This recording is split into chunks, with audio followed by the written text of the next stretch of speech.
Yes, we are in Liberia today on the program. Wow, we're globetrotting. Why? To receive the Legendary Peace Award at the Golden Image Awards. Oh my goodness, what an honor. We were received warmly by Ambassador Julie ND. And then we'll head on for an interview with the Vice President of this noble country. And then we will join the country in celebrating its Independence Day celebration. And then we will head on to the opening of the ministerial complex.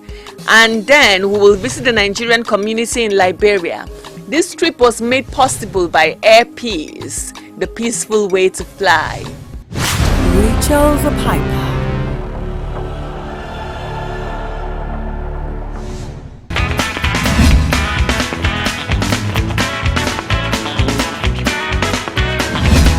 Coming on the program, the Golden Image Awards, where I received the Legendary Peace Award.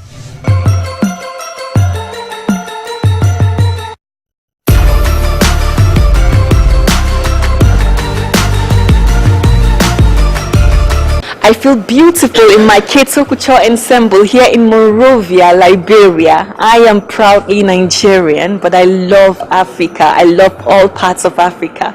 And I'm honored by Ambassador Julie ND. The Legendary Peace Award at the Golden Image Awards holding here in Monrovia tonight. I feel fantastic. I've used my platform for over 10 years promoting peace. Peace is a passion. Peace is possible. Here's to world peace.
It's the same God who was there for you in the midnight hour.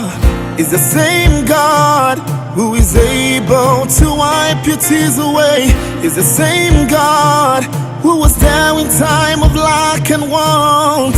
It's the same God, it's Jehovah, my great provider. Tell me why you're giving up on God.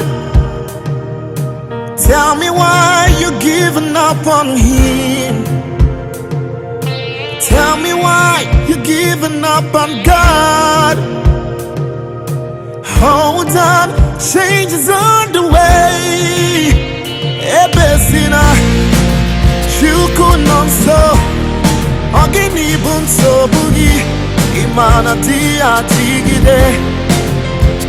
One nemo, Jide seike, Hitayagie, chukatiga twasi, agadiri gema.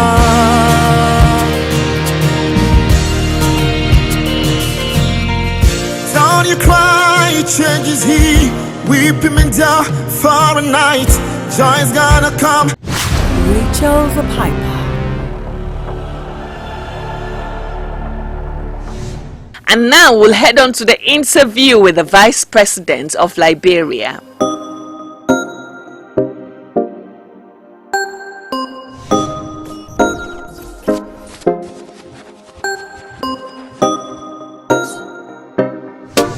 It's a fantastic morning in Monrovia, Liberia. We're blessed to be seated with a role model, a woman who inspires a lot of women all around the world, the Vice President of the Republic of Liberia, Honorable Ambassador Jewel Howard Taylor.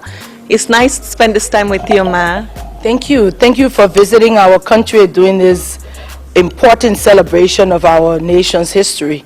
And it's an honor to have this occasion to spend with you. Thank you so much, ma. You inspire a lot of us women all around the world. How did you rise to this position politically? Well, it hasn't been easy. One of my friends who's a pastor always says people see the end result, the glory when you have arrived at an important place, and they don't see the journey. Of course, the journey is tough, especially for women. I've found myself in a purely male-dominated field of politics, and it's a field that is guarded jealously by the men. And so as you climb the ladder and you try to make your input, it's not as easy as it seems.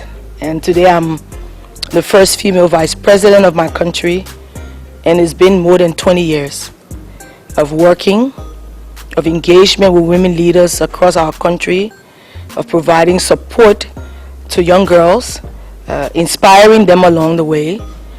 But when you get to a place like the National Legislature, I've had opportunities to be part of very significant laws.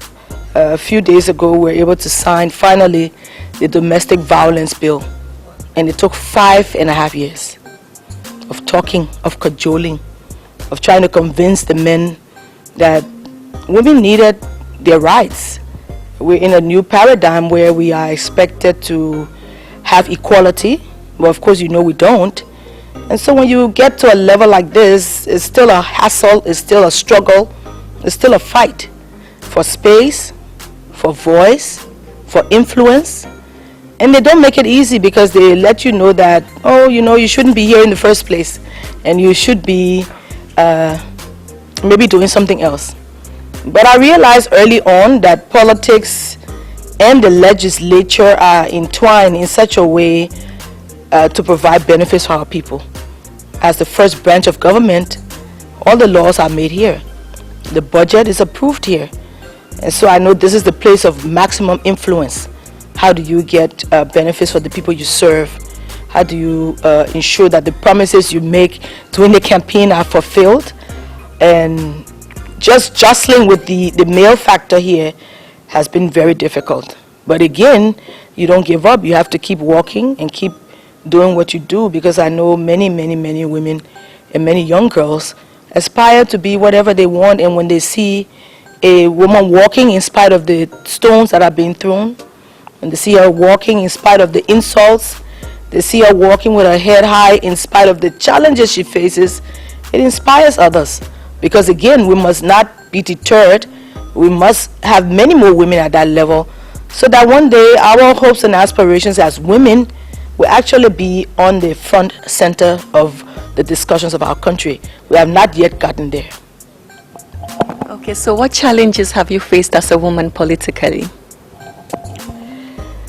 Social challenges. Again, this is a male-dominated field, and so you will get a lot of insults. Everything you do is under the microscope, and you dare not make a mistake or slip. Then it is expanded 1,000 times, and the men might make some of the same mistakes and no one bothers. But once it's a woman, every little thing makes a difference. So you're always under immense pressure You know, you have to think about something 20 times before you do it. What would it look like? What will people say? How does it impact your constituency? Is it good for your country? So the second thing is that pressure. You're always under pressure. The third thing is that you have to work 10 times as hard as the male factors, because people expect more from you. And so you're up early. You have to be in your office till late. If you want something done, you have to lobby on and off the floor. You have to make friends. And the men will, bring that issue and throw it on the floor, and the men will say, okay, this man wants it, let's support it. Once a woman brings an issue up, then it becomes, well, why does she want it? What is it important? So you have to work hard. And in doing that, some things really fall off the table, especially family and children, which is the saddest part of the job that we do. Another challenge is, how do we continue the fight for women's liberation, for women's empowerment, for women's equality? We now have many laws that speak to the fact that we should be equal. In fact, our Constitution calls for equal representation. But the truth is that there is not equal representation in any sphere. In fact, since Madam Ellen Sirleaf left as president, we've lost women in many places. And if a woman is in a place and she's replaced for some reason, transferred, removed, moves on, instead of looking for another competent woman, most times what happens is that they will find a man to replace her. So we are losing space. In the Liberian Senate of 30 men, we now have only 1 woman. So you can imagine, 2006 we were about 8. Today there's only 1 woman left. So systematically, women are being challenged. And again, what happens on the political field is that you become a senator or a representative as a woman. And people expect so much. So everyone is looking at you with a triple microscope in your constituency. Of course, the women, if you don't do something that they want, or if you can't afford to do it at the time, then you make more enemies. So when you get to a point where you need to go back for re-elections, then they bring out a whole lot of issues. So the challenges are many. Of course, you have even family challenges. The children will wonder why mommy is always advocating for something else or someone else. Where is she when we have graduations and babies are born and we have family celebrations? Or where is she when I just need a shoulder to cry on? So that pressure too from the family can be very, very, very serious. So I think those are some of the few challenges that I can name right off the top of the bat. What you said finally brings us to the next question. How do you balance family and professional life as a politician? I know I found that to be very difficult, because the time that you have to put in to be accepted first, for your voice to become something people respect, for your voice to be a voice that is not an echo, so that whenever you speak, people know that you're speaking at the national level and you're speaking on behalf or for things that are beneficial to your country. It takes a lot of time. By the time you subtract that from your week, you find out that there is very little time left for family. I know many days I get home and I just want to crawl into bed. Sundays are usually the lightest days that I have, but then sometimes there are other programs to attend and you have to visit other churches. It's really tough. Balancing a political life, and I know in other sectors it might not be as difficult, but I know in the political sphere it is very, very, very difficult. Unfortunately, family members suffer as a result. What helps is that on the African continent there are always alternative mothers, aunts, older cousins, but it still doesn't fill the space that the mother, the mother puts in. Especially if you were not a politician earlier on and you've become one in the later part of your life, when your children are going through their crisis, teenage crisis or whatever is going on. If you are not there, then it really sinks a hole in the hearts of the younger children, and I find that to be very tough. But then again, people have to make sacrifices. The men can do it without any qualm because, of course, the mothers are home. The mother is supposed to take care of the family. So when the father is out and the mother is a politician, then you have a family that's really left on its own, and that's the choice people must make depending on what you want to do.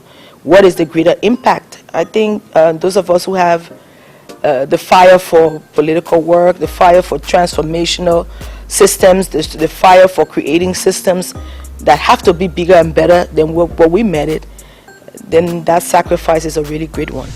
Rachel the Piper.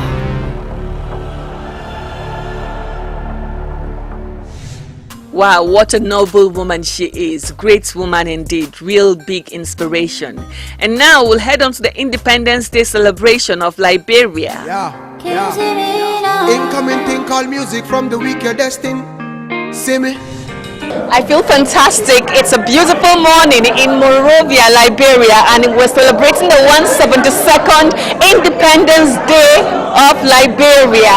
We're at the Samuel Doe Stadium, and it's beautiful. The whole place is filled up. It's fantastic. We're excited. We wish Liberia only the best. Long live the Republic of Liberia.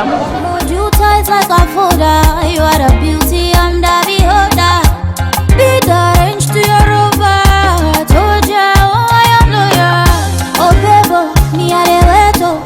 Okay, it's the Independence Day of Liberia. We're here in Monrovia, live at the stadium. I have a gorgeous lady with me. The name is Honorable Briggs Menza. I represent the good people of Salala District, and the 172 celebration being a great one. We pray to God that we all will have a great time and Liberia will be blessed. Fantastic. So what are your wishes for Liberia? My wishes is the sweet line of liberty. Let us portray and let things be okay. Let its economy be good. That we all will praise the Lord. Yeah, you are the dread deep down in a melody. Cook you some lobster, salmon and pasta. Love is a medication like a rasta. Take you to Alaska, Jamaica is after. Don't need Joshua for your love, mother boxer. On the Gucci, yeah. I be your lover and your fire. Say nobody can fit when this fire. Wow, congratulations on this great feat and achieving so many years of independence. And now we'll head on to the opening of the ministerial complex of Liberia.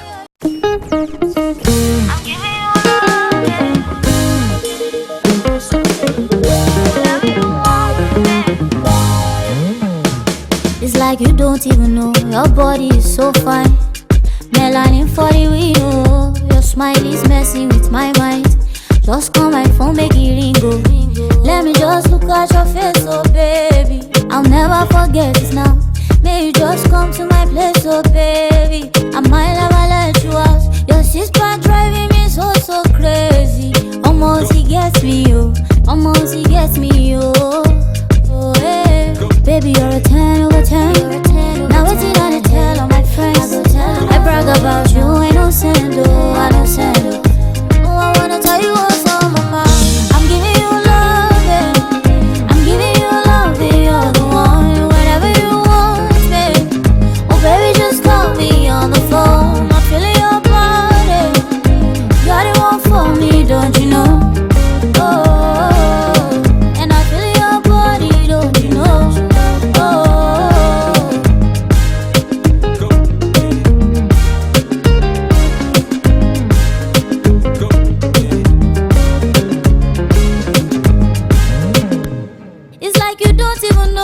Baby, you too fine. You see all the ladies where they shine their eye. While I reach, may you do guy. I go back for you, no be flingo. Cause whenever I look at your face, oh baby, the thing do me till you. Tell them other girls, no space, oh baby. I be killer, I know that you know you drive me crazy. Almost he gets me, yo. Almost he gets me, yo. Cause baby, you're a 10 over 10. Now it's in on the tell all my friends, oh. I brag about you, I know send, oh, I know send, oh. Oh, I wanna tell you what's on my mind. I'm giving you love.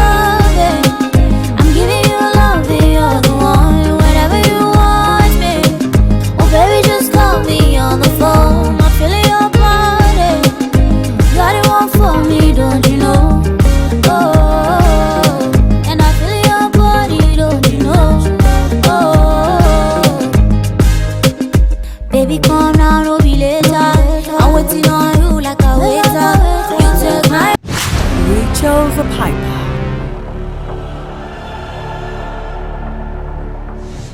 And now, Nigerians are found everywhere in the world. Liberia is no exception. We tracked down the Nigerian community in Liberia and see what we found. Hi, how are you doing? Fine. What's your name? Obi Emmanuel. And where are you from in Nigeria?